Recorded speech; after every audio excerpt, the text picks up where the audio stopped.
বিয়েতে আল্লাহর সাথে নাফরমানির লিস্ট। বলা হলো নিজে গিয়ে মেয়ে দেখতে, আমরা শুরু করলাম সবাই মিলে মেয়ে দেখতে। বলা হলো মেয়ে দিনদার কিনা সেটা দেখতে, আমরা শুরু করলাম মেয়ে সুন্দর কিনা সেটা দেখতে। বলা হলো ছেলের দিনকে প্রাধান্য দিতে, আর আমরা শুরু করলাম ছেলের টাকা পয়সাকে প্রাধান্য দিতে। বলা হলো নিজের পছন্দ মতো মেয়ে দেখে বিয়ে করতে, আর আমরা শুরু করলাম অন্যের মন রাখতে। বলা হলো মেয়ের মতামত নিয়ে বিয়ে দিতে, আমরা শুরু করলাম নিজের ইচ্ছাতে বাধ্য করে বিয়ে দিতে। বলা হলো কম খরচে বিয়ে করতে, আর আমরা শুরু করলাম আনুষ্ঠানিকতার নামে টাকা অপচয় করতে। বলা হলো মসজিদে বিয়ে করতে, আর আমরা শুরু করলাম সেন্টারে শুটিং করে বিয়ে করতে। বলা হলো আল্লাহর সন্তুষ্টির জন্য বিয়ে করতে, আর আমরা শুরু করলাম নিজের স্বার্থের জন্য বিয়ে করতে। বলা হলো স্ত্রীর মহারণা পরিশোধ করতে, আর আমরা শুরু করলাম যৌতুক নিতে।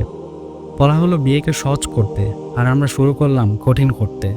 বলা হলো দ্রুত বিয়ে করতে, আর আমরা শুরু করলাম পিছিয়ে বিয়ে করতে। বলা হলো নতুন বউকে দেখে দোয়া করতে, আর আমরা শুরু করলাম হাতে টাকা ধরিয়ে দিতে। বলা হলো স্বামীকে সম্মান করতে, আর আমরা শুরু করলাম নিজের ইচ্ছাতে নিয়োজিত করতে। বলা হলো স্ত্রীকে ভালোবাসতে, আর আমরা শুরু করলাম শালীর সাথে মিশতে। বলা হলো স্ত্রীর সাথে ভালো ব্যবহার করতে, আর আমরা শুরু করলাম দাসীর মতো আচরণ করতে।